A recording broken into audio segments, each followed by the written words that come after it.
So, what would you do if you came face to face with something, well, something not from around here? Today, we're jumping into a story that claims to have the answer. We're exploring Link, An Extraterrestrial Odyssey, which is presented as the absolutely true account of one man's unbelievable encounter. Seriously, just think about it for a second. What if you found actual proof of alien life? And I'm not talking about some blurry photo or weird blip on a radio telescope. I mean cold, hard, physical proof, the real deal. What's your next move? Well, according to our story today, one man didn't just find proof. He decided to take it home with him. And he kept it in his freezer. Yeah, you heard me right. In his freezer. Let's get into the totally bizarre and wild story of Dr. Jonathan Reed. Okay, so the heart of this entire thing is this incredible claim from Dr. Jonathan Reed, who's a psychologist. According to his book, this whole saga kicks off on a day that started out completely normal and then went horribly, horribly wrong. It's October 15th, 1996. Dr. Reed is out for a hike in the Cascade Mountains with his golden retriever, Susie. It's just before 3 in the afternoon, a totally routine day. But then, just minutes later, Susie starts going crazy, barking at this strange little creature. Before Reed can even react, the thing attacks and kills his dog. In a blind rage, he grabs the heaviest branch he can find and kills it.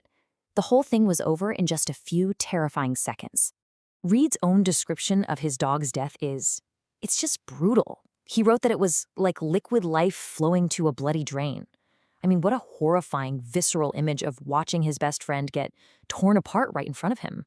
So, as the shock and the adrenaline start to fade, Reed's story goes that he hears this weird, low humming sound. He's completely stunned, grieving his dog, but then it hits him. There's something else in the clearing with him.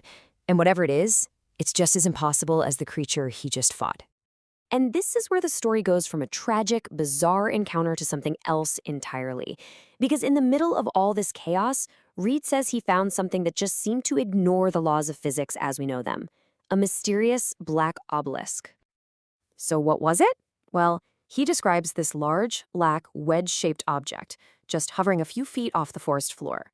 It apparently absorbed all sound around it, was colder than dry ice to the touch, and you couldn't move it, not an inch.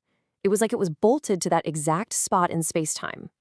Reed claims that the moment he touched the obelisk, his mind was just flooded with this overwhelming vision. When he finally kind of snapped out of it, he looked down and saw his watch had stopped, dead, at 2:55 p.m., right when all the chaos started. But here's the kicker. That wasn't the real shock. When he finally managed to stumble back to his Jeep, he looked at the dashboard clock. It said 4:21 p.m. Almost 90 minutes had just vanished. He had absolutely no memory of what happened during that time. So let's recap. A dead, otherworldly creature, a floating, physics-defying obelisk, and a huge chunk of missing time. Reed knew. He just knew this story sounded completely insane. He felt like he had to have some proof. So he made a decision right then and there that would basically change his life forever. He wrapped the creature's body in a thermal blanket and took it with him. As you can imagine, you can't exactly keep a secret like an alien in your freezer for very long. The first 2 people he told were his best friend and his girlfriend. And let me tell you, their reactions could not have been more different, and it immediately drove a wedge right through his life. His best friend, Gary, was all in from the second he saw it. He was totally convinced. It's an extraterrestrial. But his girlfriend, Anne, she was just horrified. She thought he was having a complete breakdown and begged him to stop the insanity before it destroyed everything. Now Gary, the newly converted believer, was adamant. He insisted they had to go back. The body was one thing, but they needed to get their hands on that obelisk. So they went back to the site, and what they found was maybe even more shocking than what they left behind. And you have to admit, Gary had a point. The body is amazing proof, sure, but the obelisk, that's the real game changer. There was just one tiny little problem. How on earth do you move something that's floating in midair and, by definition, cannot be moved? Well, it turns out that problem solved itself, because when they finally got back to that clearing in the woods, there was nothing there. The obelisk, his dog's body, any sign of a struggle, poof, it had all just vanished. And it wasn't just gone, it was gone. Every single trace of the violent encounter had been erased. Reed used the perfect phrase to describe it. He said the area looked like it had been clinically cleaned. And that adds this whole new, chilling layer to the story.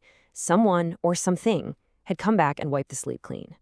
So, with the crime scene completely sanitized and the most important piece of evidence gone, all Dr. Reed had left was his, frankly, unbelievable story and, of course, the body in his deep freezer. He was sitting on what he believed was the single biggest secret in human history, with almost no way to prove it. So, what proof did he have left? Well, he had the body, which his friend Gary started calling Freezer Freddie, probably to make the whole insane situation feel a little more normal. He also claimed he managed to get some video and photos during the encounter. But without the physical site, his entire case really just rested on this handful of items, and, most importantly, on his word. You know, an experience like this would fundamentally change you. And for Reed, it absolutely did. He put it perfectly in his book. For me, reality in life has a whole new meaning.